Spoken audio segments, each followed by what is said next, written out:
Our next set of exercises are really just variations on the exercises that we've already done.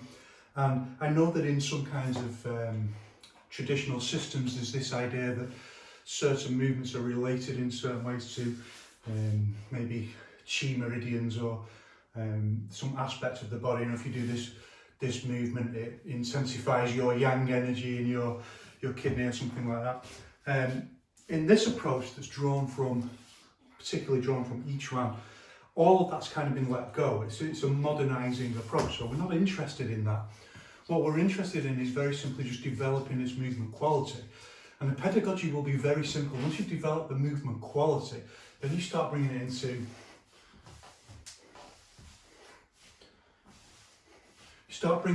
movements, first of all, that resemble things like a jab, and a jab in Yiquan is not quite the same as a jab in boxing.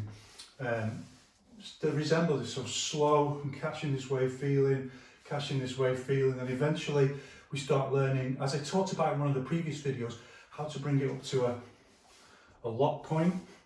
And the idea of a lock point isn't that all your muscles tense or anything like that. It's nothing to do with your fascia or tensing, really tensing. It's just about the springiness in your whole body and the interrelationship between every part of your body as you. A certain quality that's going to transmit force, but it's also going to allow for a kind of springy. You can see on the video where I'm pushing the bag on. I'm only doing that, but the bag is slamming back, and it looks like a tiny movement. But as Yao Zhongzun says somewhere, what people don't see is that the whole body is behind this tiny movement. It's really not in the arms at all. It's in the whole body, which is a lot of movement, but with this kind of springy body structure that we're trying to develop, you can transmit all that force into the strike. So from our slow movement, and then we begin to change it into bringing it up into the lock point for different techniques. And then we begin kind of hitting quite light on a pad, just trying to keep this structural system and this correct feeling going. Then we start hitting a bag, and then we start increasing the power, and then just trying to keep this correct form and correct posture till eventually we can hit full contact. And then we bring, along the way we're bringing it into sparring, which is a whole different paradigm altogether. So there's a pedagogy for martial arts behind it. And what we want to develop first of all is just working with this particular kind of movement, this particular kind of structural feeling, whole body, coordination. It's a little bit abstract, and it's something kind of like you see dancers do, but dancers don't then have this pedagogy that brings it into martial arts use or practicing for other sports or other physical activities that you may want to use it for, or indeed just for physiotherapy. So I'm not making any ridiculous medical claims, just that certainly for me sometimes when I've had injuries and I just feel, well, where's that injury hurting, and then just changing the postures to just begin to gently exercise. If it's a wrist injury or something like that, just begin to gently exercise. I've got the this going on with my rib, which I think is broken, and just so I'm practicing this at the moment, just down and then lifting, just lifting gently. So a kind of physiotherapy to keep the posture moving. And once you realise that's what we're doing, then we can just create lots of different kinds of postures, and we can explore along this idea that we call the infinite curriculum, the idea that there's a logic to each one, there's a logic to this kind of movement. That's enough talk. So I started looking at this posture, in and out. And I don't know if you can actually see that, but yes, my hands do vibrate when I'm doing these kinds of postures. They don't have to. Well, see, now I can't stop doing it. Well, I can certainly lessen that's all about intent. That's all about bringing your intent into the movement. oscillation between tension and relaxation. It's a slightly different feeling to the general kind of feeling we use in Shili, but it's a more advanced variation of the slow movement posture. Not many people can do that, by the way. Yao Zhongzhong could do it, and my coach could do it a bit, not like I can do it. I don't think it's that hard. Now I can do it, my student can pretty much do it, so I think once people realise it is doable, then you do it. It's about the will to believe that there's some link between mind and body that will make you vibrate, and you know there is because you do when you go. But to do it in standing is a whole different.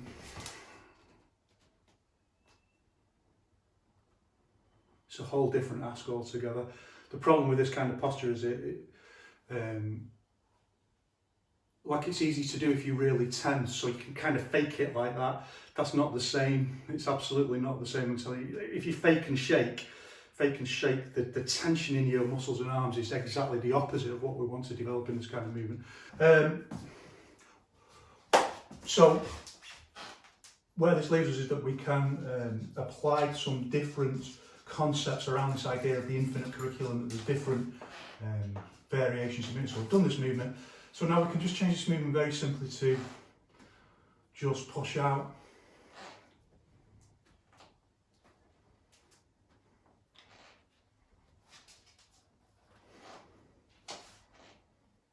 Because there's all these different variations, but we don't want to bore ourselves to death. We're just learning hundreds of different variations of simple movements, and I'm not really a massive fan of that overly scientific approach where you categorise every movement. We want to get people moving as intuitively and as freely as possible, as soon as possible. So it's somewhere between, if you're an Yiquan fan, you know, the Yao's approach, which is highly scientific and everything's categorised, and the hands approach, which is highly intuitive, but I also don't want to reinvent the wheel, so that's why we want to show some stuff.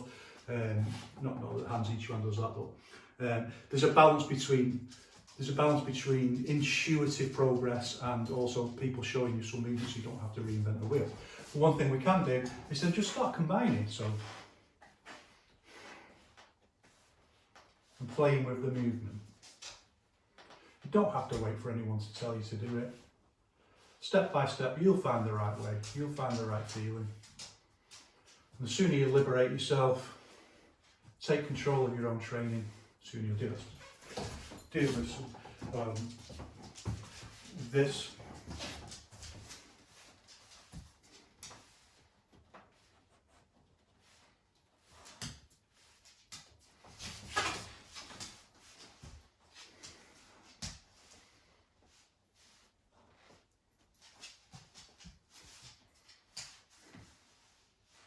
We'll start adding our flavour and some steps in.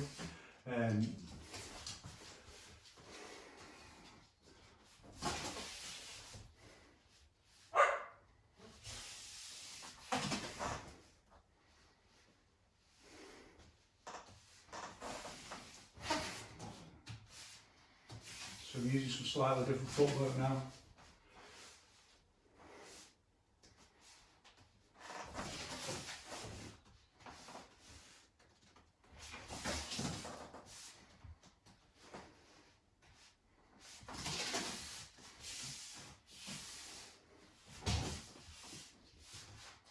And just playing with the feeling.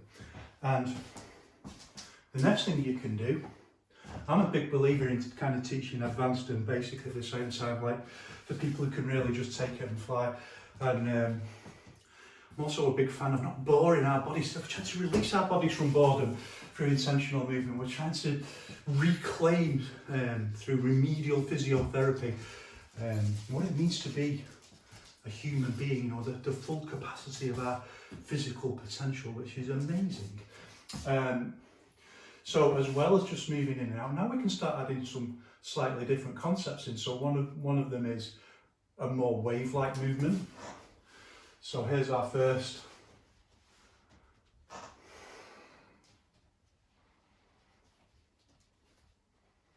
movement like this. And you can be very strict with yourself. And I have to say, by the way, I am very strict with myself. And I'm either doing basic movement or I'm playing with movement. But I do a lot and have done, well, an extraordinary amount of just basic.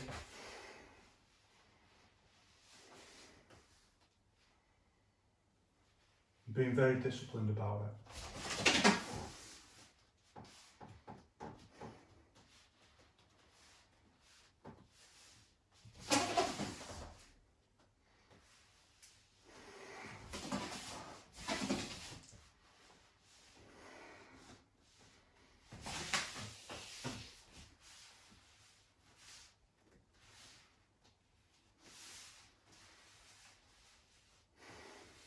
So adding in a wave movement.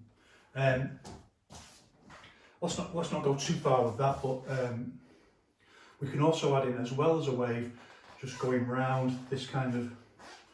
So as well as a wave, we can do a little more round. And these are all separate exercises that you can break down. So out and in, wave into a more push or big. You can do them bigger or smaller, and then circles out and in. So we started with linear, then we need waves and circles to kind of complete our understanding of the basic requirements of basic movement. So we can just start.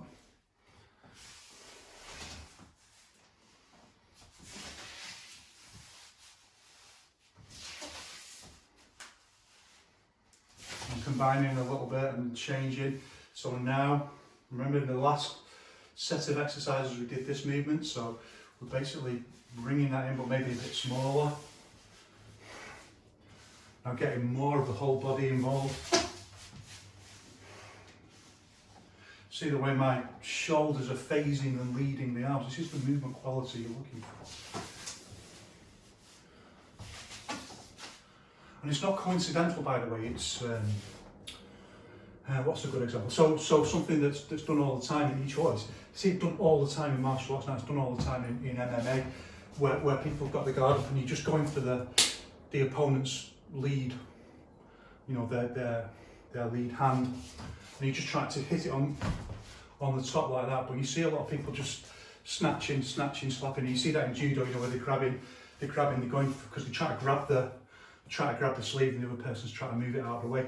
So that's that. I mean, I don't know about judo, but I assume that's why you do it in judo, where you do a big movement and you chase it down because you need to grab that sleeve and they're moving it out of the way. Whereas for striking fighting, you don't. You just need to just take it down and then in with the strike. And this kind of movement, this is exactly what the movement is. So the kind of movement we practice in this rounded, well, it's unity of square and circle quality in traditional Wushu theory, particularly in Yiquan theory.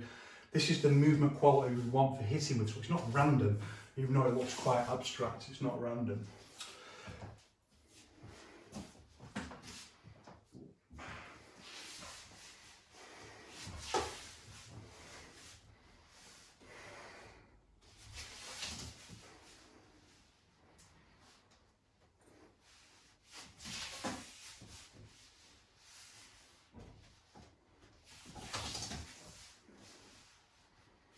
So now what I'm doing, I'm varying.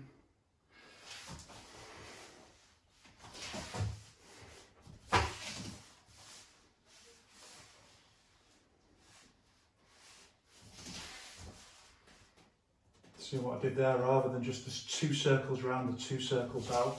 We'll come back to that. And then the next interesting thing you can do, even from this just very basic movement, is to start thinking on different planes. And the idea isn't just to be randomly changing where your arms are. It's proprioception, to feel like you know where your hands are. So one of the previous videos I talked about this idea of feeling like, you know, your hands may be on some kind of greasy surface and you're dragging them backwards and forwards, and you want to feel like you can really feel where both your hands are on this plane.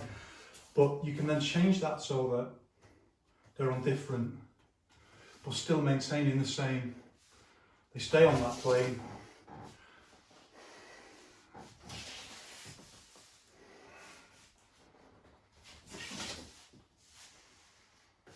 change.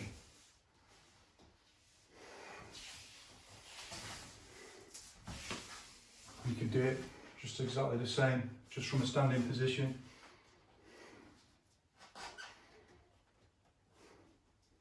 All of this is bringing your intention into your body. In the old way of speaking, your intention into your xing, your physical form.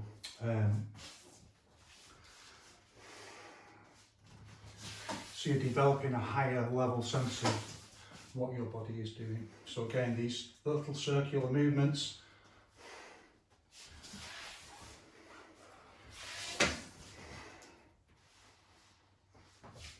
So you don't need to just constantly wait and just go, slowly. You do have to be disciplined and you do have to practice those basic movements, but don't be afraid to spend some time just playing, catching the feeling. You never know, you might be able to just fly with it. And don't fetishize. Who cares? Someone's trained for 20 years or something like that. That doesn't matter. If you can just do it, you can do it. That's one of the most important things my coach taught me, that I think about all the time. If you can do it, you can do it. So just do it. It doesn't matter what anyone thinks. If you can do it, you can do it.